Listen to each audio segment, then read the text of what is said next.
Alô, meu povo da Rua Direita! Fiquei devendo no último vídeo, né? Saiu com o áudio estourado. Então, nós vamos subir de novo e agora com atualizações, né? Já que já passou algum tempinho aí desde que eu publiquei o vídeo.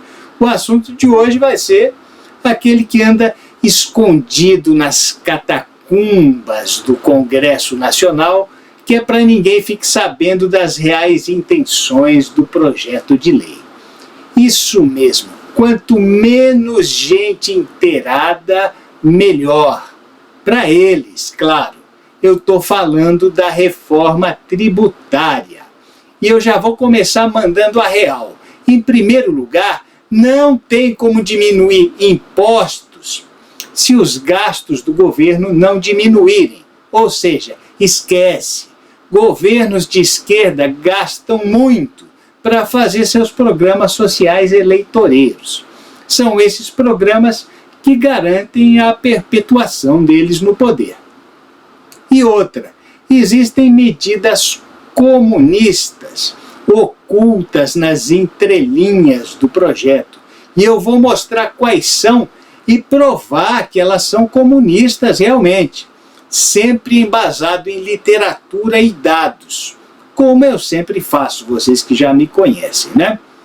Então vamos iniciar aqui lendo um trechinho do Manifesto Comunista do Marx e do Engels, que está no capítulo 2, com o tópico Proletários e Comunistas.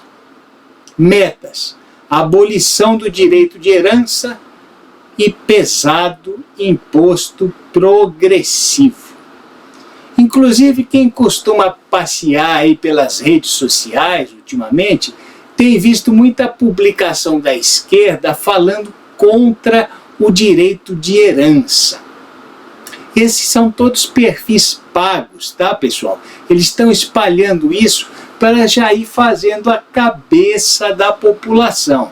Enfim, o que é que diz o projeto no tópico 8.3.3.3? Diz lá, medidas na tributação, na propriedade e na renda. Quais são esses impostos? O ITCMD, que é o Imposto sobre Transmissão, Causa-Mortes e Doação. Esse imposto é de competência dos estados. O IPTU, que é o Imposto sobre a Propriedade Predial, Territorial e Territorial Urbana, né? E o IPVA, que é o Imposto sobre a Propriedade de Veículos Automotores. E esses dois aí são de competência dos municípios. Então, qual é a ideia do projeto? Transformar o Imposto Causa-Mortes e Doação, o ITCMD, em um imposto progressivo, ou seja, quem tem propriedade mais valiosa para herdar vai pagar mais, certo? Errado. Quem tem propriedade mais valiosa para herdar vai pagar uma maior taxa de imposto, uma maior alíquota. O projeto não define quais serão as alíquotas, mas a gente já viu que a ideia vem do Manifesto Comunista. Ah, André, explica por quê? Explico. Vamos dar um exemplo. É exemplo, tá? Depois não vão dizer que eu estou espalhando notícia falsa. Essas alíquotas aqui, eu estou inventando, só para explicar como é que vai funcionar. Então vamos supor aqui que o sujeito A vai herdar R$1.600.000 em propriedades. E o sujeito B vai herdar 520 mil em propriedades. Então vamos supor que o projeto define os impostos progressivos assim. Herança de menos de 50 mil isento, 50 mil a 100 mil, 51 mil a 100 mil, 10%, 101 mil a 300 mil, 20%, 300 mil a 500 e assim por diante, até chegar a 75%. Então, o cara que vai herdar 1.600.000 vai pagar 75% de impostos sobre herança. Certo? Então ele vai deixar aí 1.200.000 de imposto para o governo. imposto sobre herança. E vão sobrar 400 mil. Então vamos supor que ele não tenha dinheiro para pagar esses 1.200.000 aí para o governo. Então, o que ele faz? Ele põe o imóvel à venda. Aí se ele for vender, ele vai pagar mais 15% para o governo sobre o lucro obtido na operação. 400 mil menos 15% vai dar 60 mil que ele deixa com o governo também. Então ele vai ficar com 340 mil dos 1.600.000 em patrimônio que ele herdou. O B, que herdou um imóvel de 520 mil, vai pagar 35%, segundo a tabela que a gente inventou. Tá? Então vão ser 182 mil que ele vai deixar para o governo. Ele vai ficar com 338 mil. Vamos supor que ele também não tenha dinheiro para pagar esses 182 mil. Então o que ele faz? Põe à venda, ele vai deixar 15% do lucro com o governo, ou seja, 50.700. Aí ele vai ficar com 287.300 em patrimônio herdado. Então, o que o governo está fazendo com o patrimônio herdado do indivíduo A, que recebeu 340 mil dos 1.600.000 que ele ia herdar, e o B, que recebeu 287 mil dos 520 mil que ele herdou? Praticamente igualando. Como é que é o nome disso, pessoal? Socialismo. O governo está desapropriando quem tem mais patrimônio. Exatamente como está no Manifesto Comunista. Pesado imposto progressivo e abolição do direito de herança. Sinceramente, eu não acredito em alíquotas tão pesadas assim. Eu creio que vai ser menos agressivo esse projeto. Mas do PT tudo se pode esperar, né, pessoal? O projeto diz que estados poderão aumentar impostos sobre herança sem passar pelo Senado Federal. Então, se o seu estado tiver um governador desses vermelhinhos, já sabe o que pode acontecer com o seu patrimônio, né? Agora, quer ficar mais indignado ainda? Imóveis só são acessíveis à classe média mediante financiamento. É aquele financiamento da Caixa, que todo mundo conhece. Só que os juros no Brasil são tão exorbitantes que você financia um imóvel e deixa outro imóvel para o banco. Mas por que os juros são tão altos, André? Porque o governo gasta muito. E para ele gastar muito, ele precisa de dinheiro emprestado dos bancos. Aí o governo faz a rapa nos bancos e não sobra quase nada para emprestar para os cidadãos. O juro não vem de Marte. Juro é o preço do dinheiro. Se tem pouco dinheiro para emprestar, porque o dinheiro pegou tudo, e muita gente querendo dinheiro emprestado, que é para financiar os seus bens mais caros, carro, casa, terreno, etc., o preço do dinheiro vai às alturas, ou seja, o juro sobe. E o que o governo faz para pagar essa dívida com os bancos? Tem duas soluções: imprimir dinheiro, que gera inflação, ou aumentar impostos, que é o que o governo Lula está tentando fazer. Porque imprimir dinheiro, em primeiro lugar em economês, é a chamada política monetária, tá, gente? Toda vez que você ouvir no jornal, no telejornal, aí eu ler no jornal, política monetária, ele está falando em imprimir dinheiro, tá? E cobrar mais impostos se chama política fiscal. Então, toda vez que você vir esse termo política fiscal, está tratando de aumentar ou diminuir impostos, tá? Os gastos do governo só vêm aumentando. Veja os gráficos aí. Quem é que vai pagar a conta? Nós, o povo, nós. Né? Na época do Michel Temer, ele impôs um teto de gastos. Tá? Então o governo não podia gastar mais do que aquilo. Aí veio o Bolsonaro, manteve o teto de gastos, só que chegou a pandemia. Aí ele teve que romper o teto de gastos de qualquer maneira, é claro. Viu uma pandemia monstruosa, teve que romper mesmo. Aí chegou o Lula e se aproveitou da situação, e aí que ele não quis nem saber, o Lula, né? Agora que vai explodir teto de gastos mesmo, com essa política aí do PT, e o gasto vai ser ilimitado. Ou seja, o que eles vão ter que fazer? Ou imprimir dinheiro, né, que vai gerar inflação, que eles não querem, porque isso pode custar a próxima eleição, né, para o PT, ou aumentar impostos, que é o que eles vão fazer. Agora veja só, eu comprei uma casa de 1.600.000 e deixei mais 1.600.000 em juros para o banco, porque o governo gerou esses juros tão altos, porque o governo gasta demais. Aí o próprio governo que gerou esses juros vai pagar a conta dele, tirando dos meus herdeiros parte do patrimônio que eu juntei. Quando eu financiei um imóvel de 1.600.000, eu gastei, na verdade, 3.200.000. Deixei um imóvel para o banco para pagar juros. E ainda paguei mais 1 a 3% de ITBI na compra, que é o Imposto sobre a Transmissão de Bens Imóveis. E, além do mais, eu vou pagar mais 1% do valor venal do imóvel para registrar o imóvel no cartório.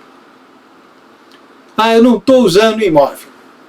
Comprei só para deixar de herança aí para os meus filhos. Então eu alugo. Legal, então eu vou pagar 27,5% do aluguel que eu recebo para o imposto de renda.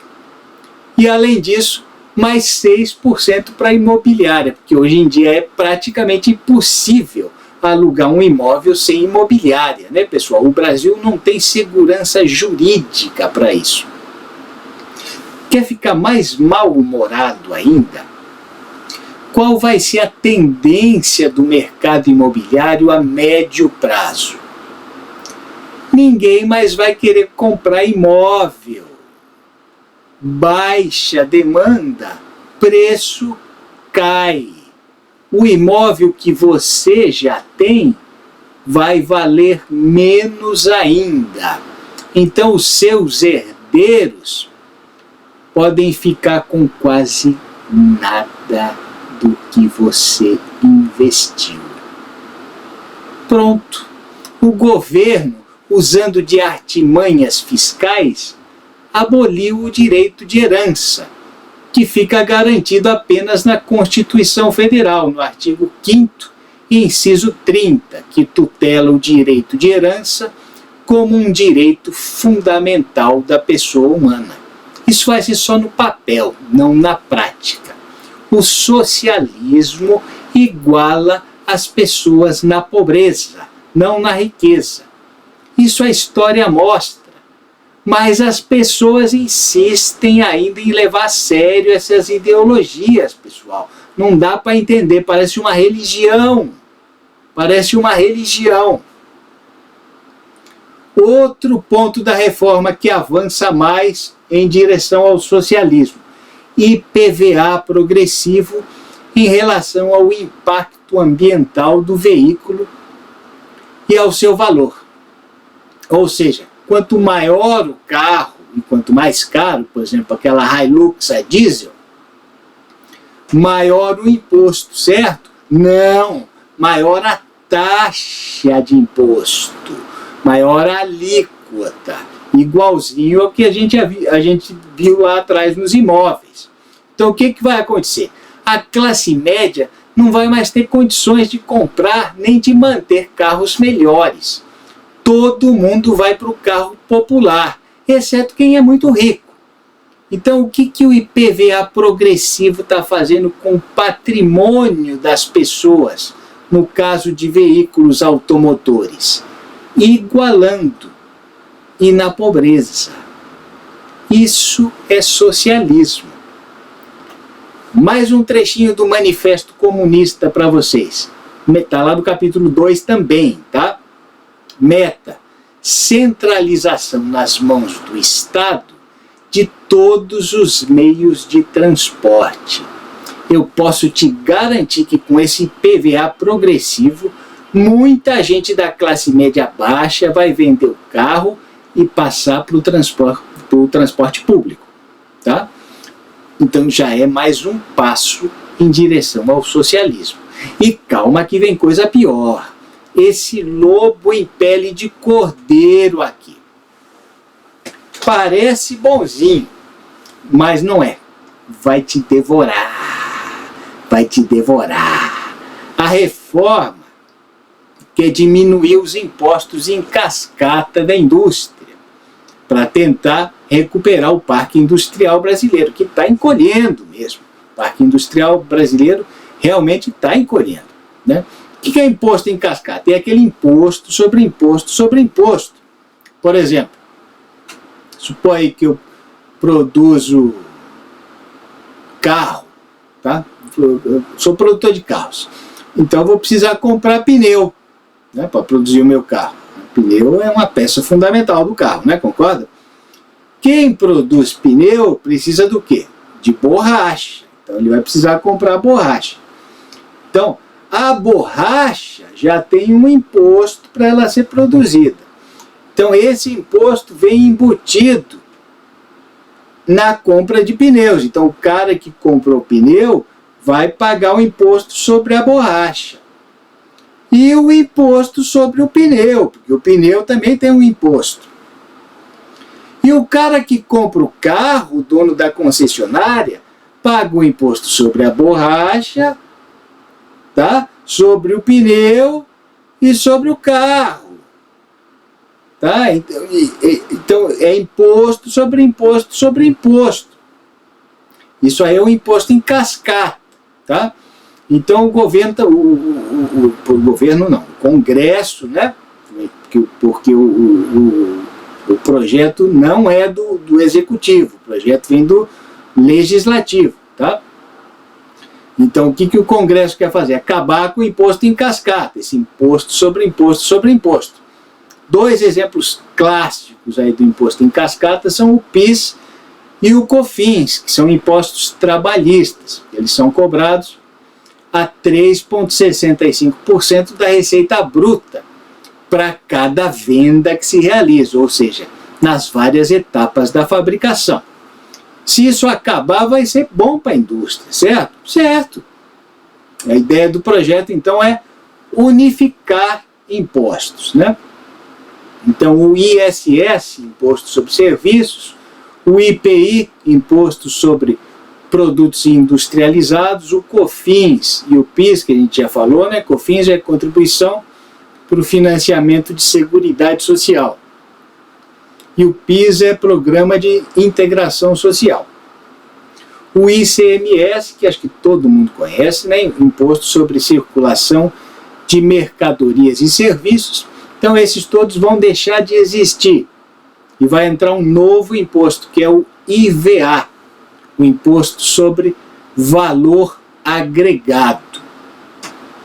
E também vai entrar o IBS, Imposto sobre Bens e Serviços. Esse aí vai substituir o ICMS dos estados e o ISS, que é dos municípios. E também vai entrar o CBS, que não é a televisão, a rede rádio, é a Contribuição sobre Bens e Serviços, que unifica os tributos federais, o PIS, o COFINS e o IPI. Esses novos impostos vão ser todos impostos federais, né? Então você paga a União e não vão ser cumulativos, acabam o imposto em cascata. Para a indústria vai ser ótimo. Só que o gasto do governo não vai diminuir. Então a arrecadação não pode diminuir. Então, qual que vai ser a solução? Transferir o problema para o outro setor. Então, qual é o outro setor que vai ser a vítima nesse caso? O setor de serviços e o setor de comércio, né? O setor terciário. Agora, olha o gráfico aí. Qual é o principal setor do Brasil em PIB e geração de empregos? Exatamente o terciário, né? Mais de 50%, quase 60% aí, né?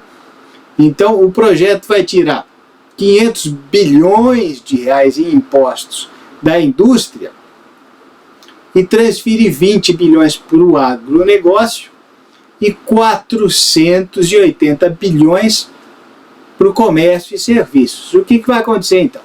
Hoje, o setor terciário paga 8,5% em impostos. Com a reforma, segundo previsões de especialistas, esse imposto vai passar mais ou menos para 27%. 27%. Isso é o que está estimado. Esse é o maior nível de imposto dentro de um universo de mais de 150 países que usam esse modelo. Consequência: todo o setor de serviços vai ter aumento de preços e diminuição na geração de empregos. O que é que vai subir? Escola particular, creche particular, plano de saúde, restaurante, hotel, transporte privado, táxi, Uber, etc. Lembra do Manifesto Comunista? Centralizar todo o setor de transportes nas mãos do governo. Tá aí, eu não estou inventando nada, tudo se conecta. É questão de observação. E tudo isso que eu estou falando está no projeto. Lê o projeto, meu Deus do céu. Bom, o que vai acontecer com os pobres? As pessoas de baixa renda vão ter um esquema de cashback nos casos de itens considerados essenciais. O projeto ainda não define um critério que considera o que são pessoas de baixa renda. Então, eu vou supor aqui que vão ser eu estou supondo isso, tá? Que vão ser os beneficiários do Bolsa Família. Então, são 20 milhões de brasileiros. Confere? Os demais vão ser penalizados pelas altas taxas. Então, o que a classe média, que está acostumada a consumir produtos de maior qualidade e consumir mais, o que vai acontecer com a classe média? Isso não lhe pertence mais. Vai passar a comer arroz, feijão, ovo e carne de segunda. Mais uma vez, o que é que o sistema está fazendo? Igualando o consumo entre as classes. Mas está fazendo isto ou está fazendo isto? Está igualando para baixo, gente. Igualando para baixo. Como sempre no socialismo. Não está aumentando o nível de consumo da classe baixa. Está diminuindo o nível de consumo da classe média. Então está igualando na pobreza. Como sempre no socialismo. O que define a classe média hoje, pessoal? É um nível mais alto de consumo. Lembra do Lula falando que a classe média não precisa de 2 televisões? A gente dá risada dessas coisas, né? Mas ele já estava adiantando o que ele queria fazer. E outra coisa que define a classe média é o fato de não depender tanto do Estado. Paga escola, paga plano de saúde, mora em condomínio fechado, né? Então não depende tanto assim da segurança pública. Claro que depende, né? Porque todo mundo depende. Mas quem mora em um condomínio fechado está praticamente num castelo ali, né? Então não depende tanto da segurança pública. Porque conhecimento não tem é mesmo, tá, gente? Não tem mais. Isso era a antiga classe média que a esquerda já começou a destruir a partir dos anos 90. ali com Collor, Fernando Henrique, e com a proliferação de universidades, sem lastro em educadores de qualidade, ou seja, mestres e doutores. Não havia mestres e doutores suficientes para formar tantos novos alunos. Então hoje a gente tem jornalista que não sabe escrever, né? Estudante de engenharia que não sabe fazer uma equação de segundo grau, médico que não sabe palpar um fígado, que não sabe interpretar uma mamografia, né? A gente tem grande parte dos universitários hoje é formada de analfabetos funcionais, né? E a gente tem provas disso, né? Lê e não entende o que está lendo, né? Então ter diploma universitário hoje não é mais como ter diploma nos anos 70, né? Foram-se os tempos da classe média culta. O que define a classe média hoje, então, é a questão econômica, e vai acabar até isso. Muita gente da classe média vai ser jogada para o SUS e para a escola pública. Hoje, mais ou menos 80% dos brasileiros dependem do SUS. Isso vai aumentar. Acabou, gente. Então, mais e mais brasileiros vão se tornar dependentes do Estado. E quanto mais gente dependendo do Estado, melhor para os governos socialistas. É assim que eles vão se perpetuando no poder. Lembra da Marilena Chauí gritando que odeia a classe média? Ela odeia mesmo. Porque a classe média atrapalha os planos socialistas. A classe média está contente com a sua posição na sociedade. Não quer desapropriar ninguém. Se o governo vai lá e acaba com a classe média, acaba com a resistência ao socialismo e cria, a longo prazo, um exército de pobres, incultos, ávidos por revolução. Vai transformar a classe média em classe pobre e depois vai transformar em agente da revolução. Tudo o que eles querem. E eles vão conseguir. Ah, mas o texto pode ser mudado, vai ter destaque. Tudo bem, pode ter destaque, ainda tem veto do presidente. O projeto ainda nem passou pelo Senado, está passando pelo Senado, né? Se não for aprovado no Senado, volta para a Câmara. Mas uma coisa é certa, o Brasil está vendendo almoço para comprar janta. Se desonera um setor, vai ter que onerar outro. Pode até diminuir impostos no setor terciário, mas vai ter que transferir esses impostos para o agro ou para a indústria. Mais uma vez, não tem como baixar imposto se não diminui o gasto público, meu Deus do céu. Acha que acabou? Não. IPTU, velho. O que é que diz o projeto? A possibilidade de os prefeitos atualizarem a base de cálculo do IPTU por decreto. Por decreto.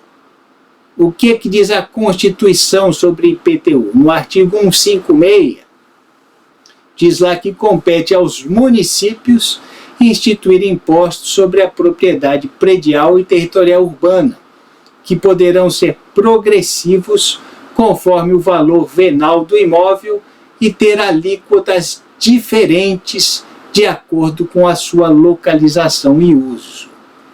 No artigo 182, que é o plano diretor das cidades, né, com mais de 20 mil habitantes, parágrafos 2º e 4º, imposto, de novo, progressivo no tempo em primeiro lugar, e instituir o cumprimento da função social da propriedade urbana e o direito de exigir do proprietário do solo urbano não edificado, subutilizado ou não utilizado que promova seu adequado aproveitamento, sob pena de IPTU progressivo no tempo ou desapropriação mediante pagamento em títulos da dívida pública com prazo de resgate de até 10 anos em parcelas anuais.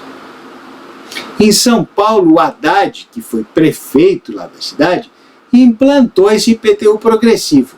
Eles notificavam o proprietário, ainda notificam, né? Notificam o proprietário que tem um imóvel parado e, se ele não toma atitudes, começa o IPTU progressivo, que dura 5 anos. E ele pode chegar até 15% do valor venal do imóvel. Passados esses 5 anos, independentemente de pagamento de IPTU, se o cara pagou ou não o IPTU, o imóvel pode ser desapropriado. O Haddad fez isso em 2015, quando foi prefeito. Agora imagine como é que vai ser a coisa com esse poder de decreto das prefeituras com relação ao IPTU. Se você tem um imóvel parado, porque alugar não vale a pena mesmo, você pode ser desapropriado, cara. Basta ganhar a eleição na sua cidade um prefeitinho do PT, do PSOL, do PCdoB e assim por diante. É mais um passo largo em direção ao socialismo que o projeto traz. Desapropriação. Isso eles estão fazendo na cara dos brasileiros. Na cara dos brasileiros. E tem gente que ainda não acredita em socialismo no Brasil. Tem gente que ainda não acredita em socialismo no Brasil. Ah, mas esse pessoal de direita está contra o projeto só porque o projeto é do PT. E o projeto nem é do PT, é tudo bolsonarista burro. Querem só contrariar, e aquelas coisas que ele sempre fala, né? O projeto realmente não é do PT. O projeto é do deputado Baleia Rossi, do MDB. Só que o PT está animadíssimo com o projeto. E quem tá em cima disso é o Bernardo Arpe, que é o secretário extraordinário da reforma tributária. Ele está sendo o braço direito do Haddad nesse projeto. O Haddad hoje é o ministro da Fazenda, né? Para quem não sabe. Então, o PT está muito envolvido com o projeto. É por isso que está sendo conduzido a toque de caixa, embora digam que não, que já está há 30 anos em discussão no Congresso. Ok, mas não votar também faz parte do processo legislativo. Porque que, de repente, no primeiro ano de mandato do Lula, aparece essa pressa toda? Coisa boa não é. Qual seria a reforma ideal? A reforma ideal seria diminuir impostos sobre o consumo e jogar para a renda. Imposto sobre consumo, além de onerar os mais pobres, gera impostos em cascata, que, como a gente viu, é péssimo. Essa seria a reforma ideal, mas não é a que vai ser feita. Agora prepara de pirona aí para dor de cabeça, porque vem bomba. Vem bomba. Quem é alérgico a dipirona toma paracetamol. Cobrança automática de impostos. Os instrumentos de pagamento como Pix, TED, cartão de crédito e boletos bancários vão estar vinculados ao novo sistema de arrecadação, que, segundo o governo, será o mais moderno do mundo. Então, o sistema de arrecadação do Brasil vai ser o mais moderno do mundo, assim como o sistema eleitoral, né? É claro que as escolas e os hospitais vão continuar sendo os menos modernos do mundo, né, gente? Estamos abaixo de níveis africanos aí, tá? Mas o sistema de cobrança de impostos, perfeito, tá, pessoal? Então, Pix, TED, boleto, cartão, vai estar tudo vinculado ao sistema automático de cobrança de imposto. Comprou, já é descontado imposto, automaticamente. Isso, segundo o governo, vai acabar com a sonegação, o que é bom, né? Acabar com a sonegação é bom, e acabar com a inadimplência. o que é péssimo. Você sabe qual é a diferença entre sonegação e inadimplência? Sonegação é o cara que faz manobras para não pagar o imposto de maneira criminosa, né? E isso é crime. Então. Inadimplência é o empresário que ele deve impostos, ele sabe que ele deve, reconhece que ele deve, mas ele não tem dinheiro para pagar. Então ele vai protelando, vai rolando a dívida. Porque se ele pagar tudo o que ele deve, ele quebra. Porque é tanta carga tributária, tanto encargo trabalhista em cima dele, tanta regulação, que o pequeno e o médio empresários não aguentam. O empresário hoje, que paga todos os impostos em dia, quebra, pessoal. Converse com qualquer empresário que você conhece. Isso é um fato. Conversem com empresários. Se você tem amigo empresário, conversa. Vê como é que ele faz com os impostos deles. Ele paga tudo em dia. Porque se ele pagar tudo em dia, ele quebra. Tá? E se você que for abrir um negócio aí, está pensando em que você vai conseguir pagar seus impostos em dia, direitinho, doce ilusão. Ou você vai quebrar, ou você vai rolar dívida. Porque não tem como fazer isso. Então tem duas opções. Ou esse empresário, que agora vai ter cobrança automática, né, não vai mais ter como rolar dívida, nem como sonegar. Sonegar, pelo menos, é a parte boa da coisa. Né? Então, o que o empresário vai fazer? Ou ele vai repassar para o consumidor, gerando aumento de preços, ou ele vai fechar as portas do negócio dele, gerando desemprego e desabastecimento. Outra característica de governos socialistas. E o desabastecimento é bem provável, porque com cobrança automática de impostos não vai ter como adiar o pagamento. Vai ser uma quebradeira generalizada. Ah, André, mas você é o arauto da desgraça. Não tem nenhum lado bom na reforma? Até tem. No Brasil de hoje, os estados mandam muito dinheiro em impostos para Brasília, para a União. Uns mandam mais, como São Paulo e Rio de Janeiro, por exemplo, e outros menos, como Maranhão e Piauí. Inclusive o Romeu Zema andou fazendo uns comentários aí que gerou protestos na internet, né? Mas ele está certo, né? Então São Paulo é um dos estados mais prejudicados, e Minas Gerais também, né? É um dos. Porque São Paulo manda muito para Brasília e recebe pouco. E estados deficitários acabam se organizando politicamente para receber mais retorno em impostos de Brasília. Ou seja, indiretamente não, diretamente, o Piauí recebe impostos pagos em São Paulo. Então, a reforma, o que ela vai fazer? Vai acabar com isso.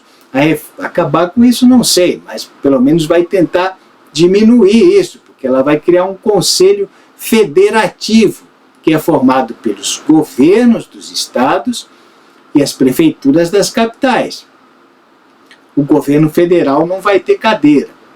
Então, para se aprovar algo em relação à tributação, vai precisar do voto da maioria, e essa maioria também vai precisar representar a maioria da população brasileira. Então, conclusão: os estados e capitais com maior população tendem a aprovar mais normas. Então, isso vai fazer com que os estados que arrecadem mais recebam mais, e os estados que arrecadem menos recebam menos. E por isso eles tenham mais interesse em se virar sozinhos e se desenvolver mais. Já pode imaginar o que está acontecendo, né? Governadores desses estados que arrecadam menos já estão fazendo pressão contra o projeto. como vocês já devem estar vendo aí em redes sociais, jornais e na própria televisão, rádio, né? Na mídia em geral. Então, já pode saber que vai haver algum destaque nesse sentido, porque governadores, pessoal, têm muito poder, principalmente no Senado, tá? Agora, ponha uma coisinha na sua cabeça, ponha uma coisinha na sua cabeça. Nenhuma mudança que for feita vai beneficiar você que é da classe média. Quem vai pagar o pato é você. E quem ainda não acredita em comunismo no século XXI, porque já caiu o Muro de Berlim e blá, blá, blá, comece a rever seus conceitos. Eu venho avisando sobre isso há 10 anos. Está ficando cada vez mais nítido. O pior cego é o que não quer ver. É o que eu tinha a dizer a vocês. Obrigado pela audiência, pessoal. Peço desculpas pelo último vídeo com o áudio estourado. E se vocês gostam do canal, curtam, compartilhem, espalhem para todo mundo, que essa reforma tributária pode ser um problemão para o Brasil. Tchau, obrigado pessoal.